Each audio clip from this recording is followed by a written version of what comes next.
Hello दोस्तों, मैं आप सबको टॉपर्स विला में आप सबको स्वागत करता हूं। मैं 10 क्वेश्चंस टॉपिक वाइज करने जा रहा हूं।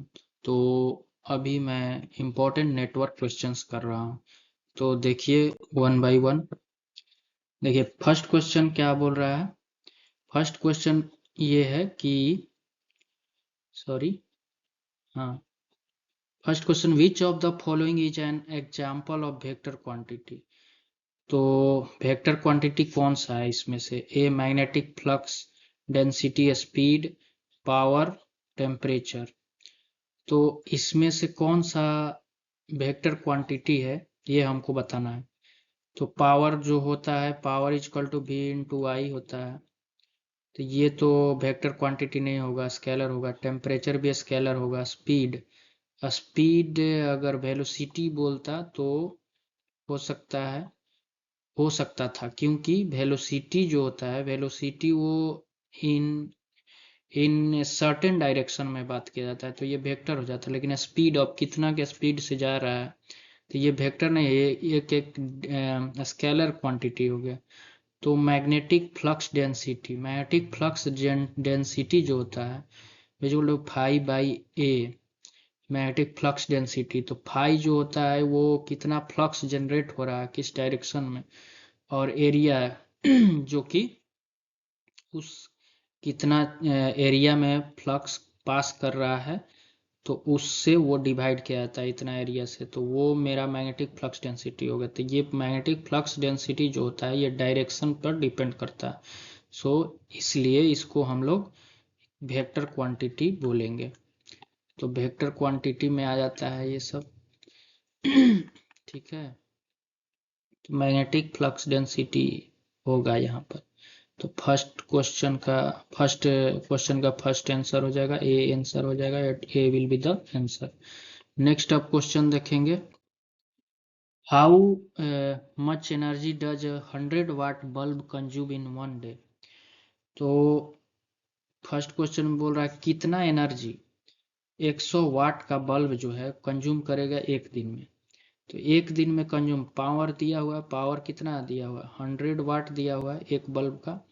अब पावर 100 वाट जो है, तो 100 वाट का पावर एक दिन में, तो एक दिन में कितना आवर होता है, वन डे में, 24 आवर।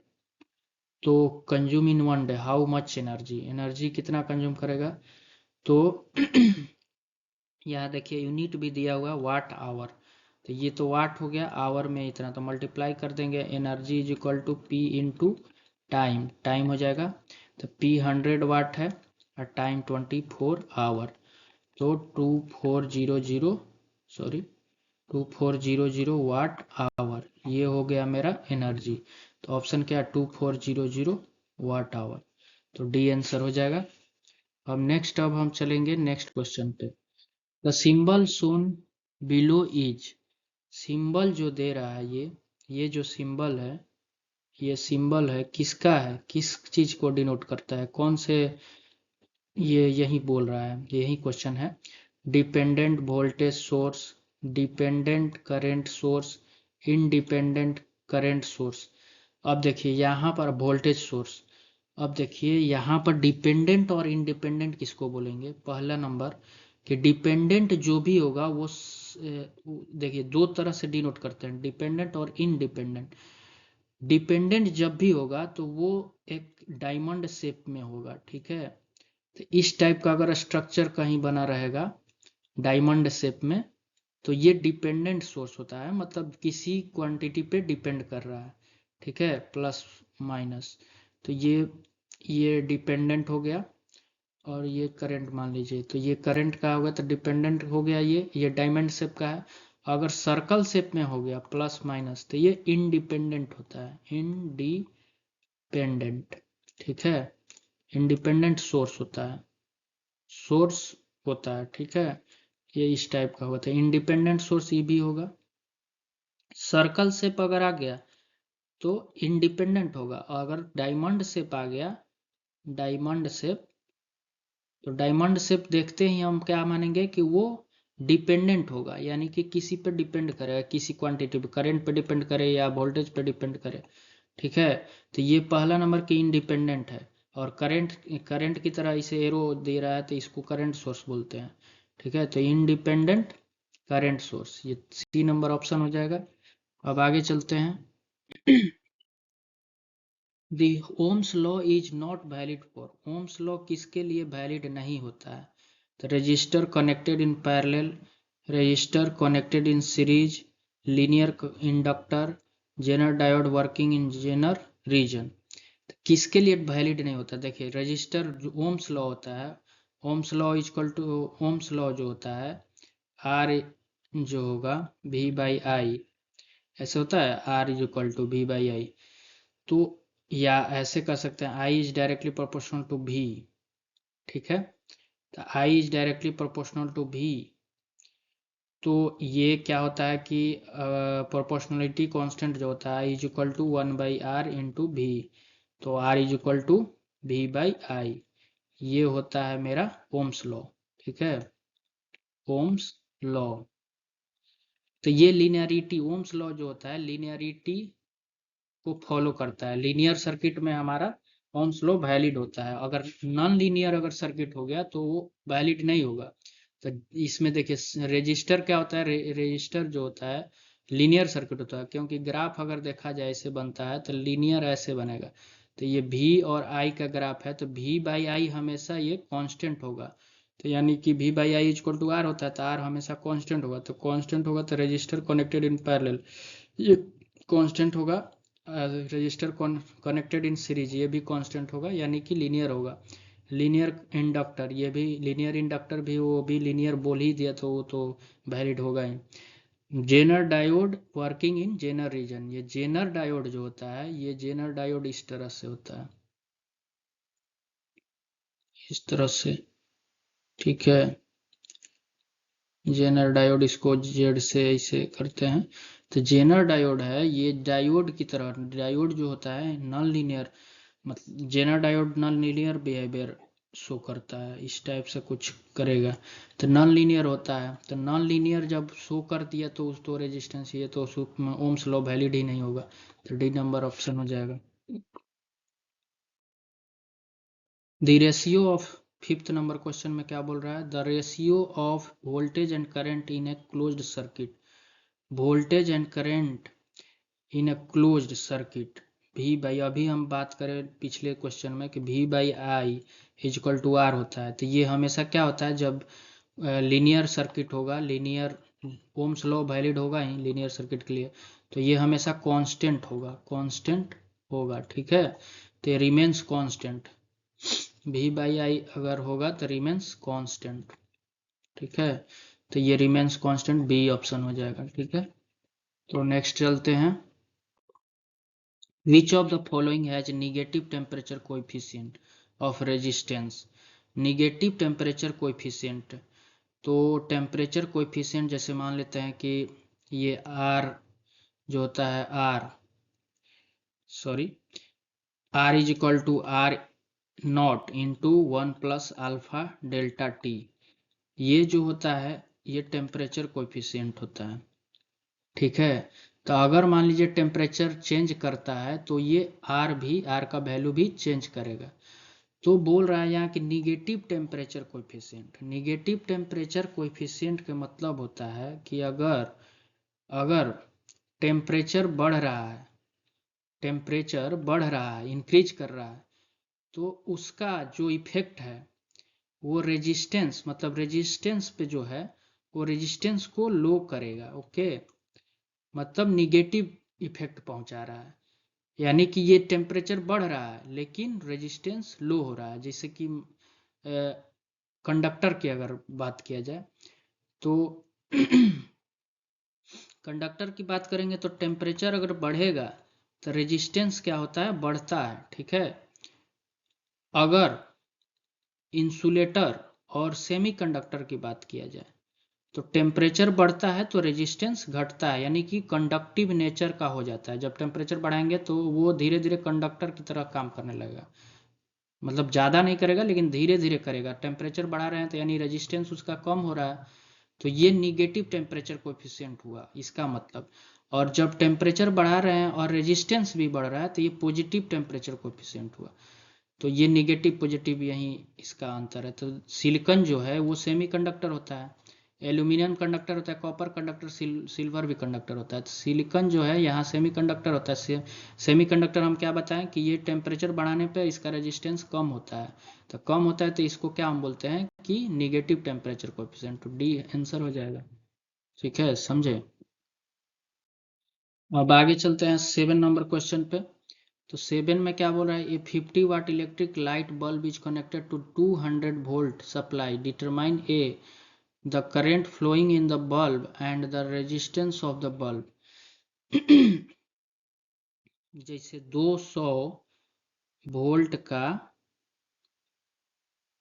यह मान लीजिए रेजिस्टेंस है, ये बल्ब है, ठीक है, ये बल्ब है, इसको इलेक्ट्रिक लाइट बल्ब है, 200 वोल्ट सप्लाई दे रहे हैं, ठीक है। यहाँ रेजिस्टेंस हमको पता नहीं है कि क्या है, 50 वाट का है, ये 50 वाट का बल्ब है, electric bulb in connected to determine a current. तो अब हमको इसमें कितना करेंट फ्लो कर रहा है और रेजिस्टेंस इसका कितना है, दोनों हमको क्या करना है, निकालना है, यानी कि फाइंड आउट करना है, आर एंड आई। तो पहला नंबर की हमको अगर 50 वाट पावर दिया हुआ है, 50 वाट, तो 50 वाट का जब पावर दिया हुआ है, भी दिया हुआ है हमारा 200 वोल्ट, तो यहां से हम क्या करेंगे कि आई निकाल सकते हैं, P equal to V into I होता है, या P इज इक्वल टू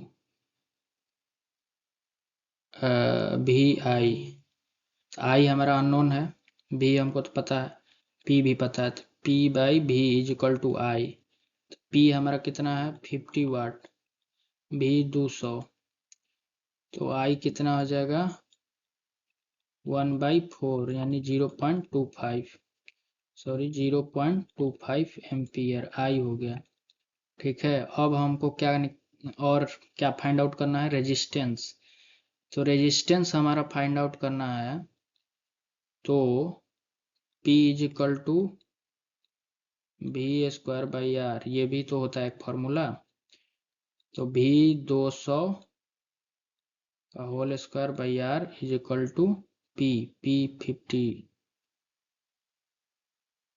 तो R इज इक्वल टू 200 into 200 divided by 50, 0 0 cancel out, 5 4 दूनी 8, सॉरी 800, तो 800 ओम हो गया, R is equal to 800 Om.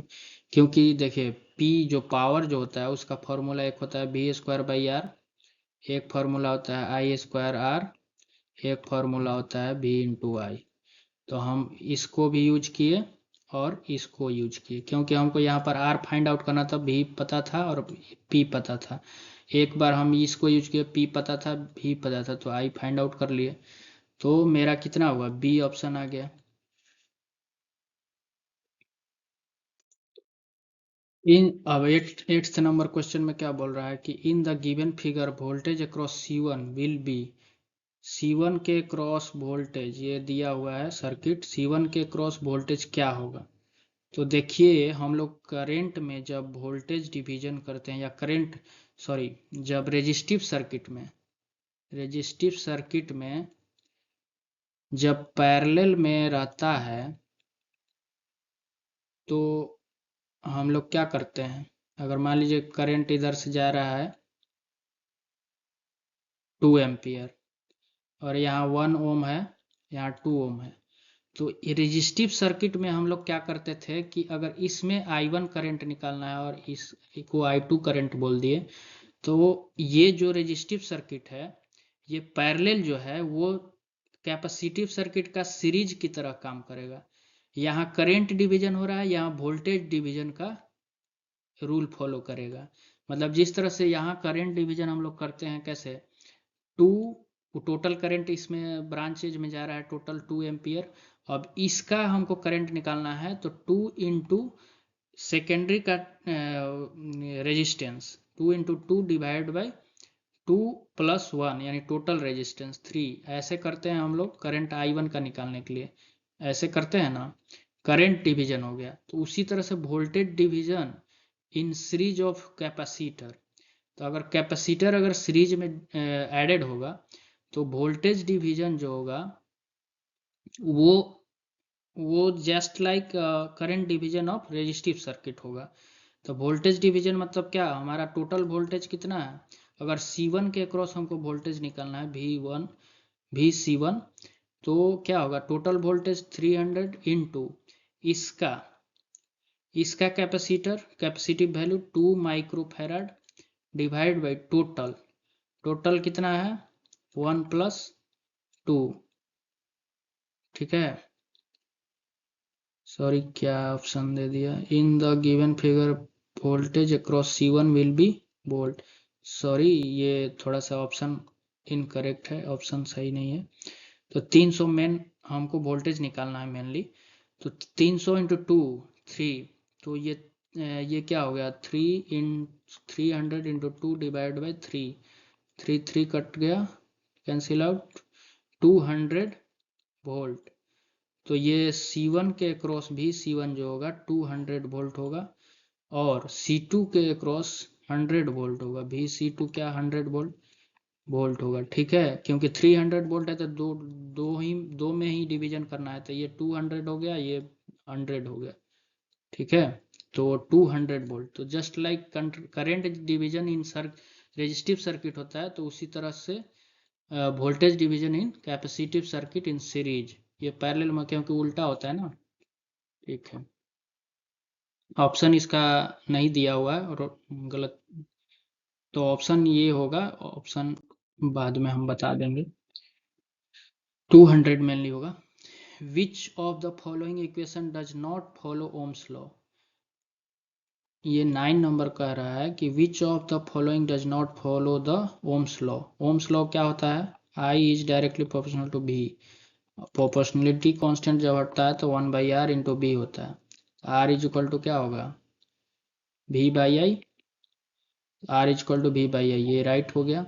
V is equal to IR, V is equal to IR भी हो जा रहा है इससे, तो ये भी सही है।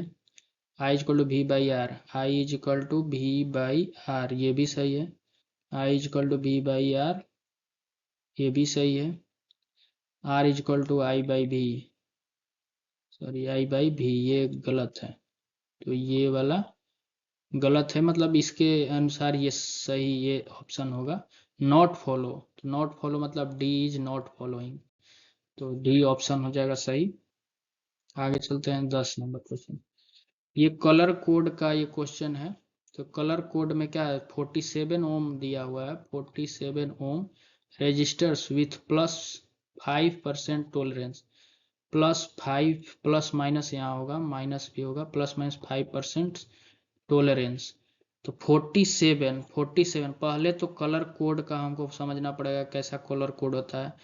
तो कलर कोड जैसे ब्लैक हो गया, इसका 0 होता है, फिर ब्राउन हो गया, इसका 1 होता है, फिर रेड हो गया, इसका 2 होता है, फिर ऑरेंज हो गया, इसका 3 होता है, येलो हो गया, इसका 4 होता है, ग्रीन हो गया, इसका क्या होता है, ग्रीन का 5 होता है, सॉरी 5, ग्रीन के ब्लू आता है, ब्लू का क्या होता है 6 होता है, 6, ब्लू के बाद वायोलेट इसका 7 होता है, ग्रे होता है, ग्रे का क्या होता है 8 होता है, वाइट का 9 होता है, यहाँ तक लास्ट होता है। गोल्ड का जो होता है इसका डिजिट नहीं होता है, इसका केवल होता है मल्टीप्लायर और टोलरेंस होता है। तो गोल्ड का टोलरेंस जो होता है वो 5% होता है, और सिल्वर का जो होता है 10% टोलरेंस होता है, ±10%। तो यहाँ पर क्या 4 बोल रहा है, तो 4 किसका येलो का हो गया, फिर 7 हो रहा है, तो 7 किसका वायोलेट का हो गया। तो येलो और वायोलेट किस में है, येलो और वायोलेट इसमें भी है और इसमें भी है, तो दो तो ये कैंसिल, ये तो दोनों होगा नहीं। फिर देखो येलो और वायोलेट और मल्टीप्लायर जो है यूनिटी हो गया, तो मल्टीप्लायर भी देखना होता है, इसका यूनिटी होता है, और इसका होता है 10, इसका होता है 10⁻², इसका होता है 10⁻³ इसका 10⁴, 10⁵, 10⁶, 10⁻7, 10⁸, 10⁹ ये मल्टीप्लायर हुआ। ठीक है। तो यहाँ 4 7 इंटू 1 होगा या 10⁻0। तो और 5% यहाँ दे दिया है क्या, टॉलरेंस। तो 5% गोल्ड का होता है, तो ये तो ब्राउन एंड गोल्ड, तो यही होगा 4 and 7, 4 7 इंटू 10, सॉरी 4 7 इंटू 10, मतलब ये होगा 4 7 इंटू 10, 4 इंटू 10 प्लस 7 मीन्स 47। इसको ऐसे लिखेंगे 4 7 इंटू 10, तो 4 पहले 4 इंटू 10 होगा, तो 4 इंटू 10 मीन्स कि 4 10 से मल्टीप्लाई होगा प्लस 7। तो 4 किसका है, येलो का है, तो येलो। 7 किसका है, वायलेट का है, वायलेट 7 हो गया। फिर ब्राउन 10 मल्टीप्लायर ब्राउन का है, तो सी आंसर हो जाएगा। पहले याद रखना होगा इसको, कलर कोड किसका क्या है। तो अगर रजिस्टर देखेंगे तो कलर कोडिंग होता है, तो रजिस्टर अगर ऐसे बना हुआ रहता है, तो रजिस्टर ऐसे बना हुआ है, ऐसे निकला हुआ रहता है रजिस्टर, तो इसमें कलर कोडिंग किया जाता है। ये स्ट्रिप इस तरह से दिया रहेगा। ठीक है, तो स्ट्रिप दिया रहेगा तो उसमें हमको कलर कोडिंग से पहचानना होता है। तो ये अगर दे दिया तो ये डिजिट होता है, ये कलर कोडिंग डिजिट में आता है। ये हो गया ये हो गया मल्टीप्लायर, और इसको भी डिजिट ही मान लेते हैं। ये हो गया मेरा एरर, ये टॉलरेंस हो गया, टॉलरेंस एरर के वही मानते हैं। ये हो गया डिजिट, ये भी डिजिट हो गया, ये मल्टीप्लायर हो गया, ये टॉलरेंस हो गया। जनरली 3 ही स्टेप होता है, एक डिजिट का होता है, एक मल्टीप्लायर और एक टॉलरेंस होता है, 3 ही जनरली होता है। तो इस तरह से हम लोग